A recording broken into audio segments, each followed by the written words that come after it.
اگلے دن کبیر آفس گیا۔ اس دن تانیہ کو بنا دیکھے اپنا کام شروع کر دیا۔ کبیر جس کمپنی میں کام کر رہا تھا وہاں کبیر تانیہ کا سینئر تھا۔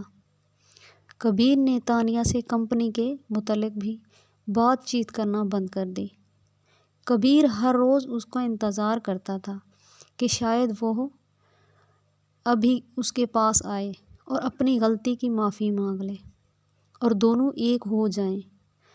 اس سے پہلے کہ ایسا کچھ ہوتا، کبیر کو علم ہوا کہ جب وہ انگلینڈ گیا تھا اس دور میں تانیہ کا نکاح ہو گیا تھا، اور نکاح جس سے ہوا تھا وہ کوئی اور نہیں تھا، کامل ہی تھا۔ اور وہ میسج جو کبیر نے تانیہ کے موبائل پہ دیکھے تھے، کبیر نے تانیہ کے موبائل میں پڑھے تھے، وہ کامل نے ہی بھیجے تھے۔ کبیر لڑکھڑاتے ہوئے تانیہ کے کمرے میں گیا۔ تانیہ، یہ سب کیا ہے؟ تانیہ، کیا تم نے سچ میں نکاح کر لیا ہے؟ تانیہ، کہہ دو نا یہ سب جھوٹ ہے۔ تم یہ سب کو بتاؤ۔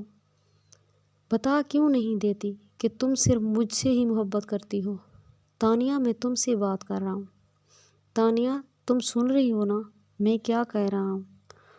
تانیہ سب سن کر خاموش رہی اور اچانک اپنی خاموشی توڑ دی اور کہنے لگی، 3 مہینے کی 5 تاریخ کو میری رخصتی ہے، مطلب آج سے ٹھیک 10 دن بعد تو میری شادی پہ آ جانا، اور یہ فیصلہ میرا نہیں ہے، میرے گھر والوں کا ہے۔ تانیہ، جھوٹ بول رہی ہو، کیونکہ انگلینڈ جانے سے پہلے جو کچھ بھی تانیہ کی والدہ نے کبیر سے کہا وہ سب سچ تھا، مگر تانیہ کو علم نہیں تھا۔ اس کی والدہ سب کچھ کبیر کو بتا چکی تھی۔ کبیر اسی وقت آفس چھوڑ کر گھر چلا گیا۔ آج کی شام کبیر کے لیے بہت دکھی تھی، جیسے قیامت تھی۔ کبیر گھر گیا تو ٹھیک 2 گھنٹے کے بعد اس کو ہارٹ اٹیک ہو گیا۔ ملازم تو گھر پر تھے۔ ملازموں نے جب دیکھا تو وہ فوراً بھاگے۔ وہ کبیر کو فوراً ہسپتال لے گئے۔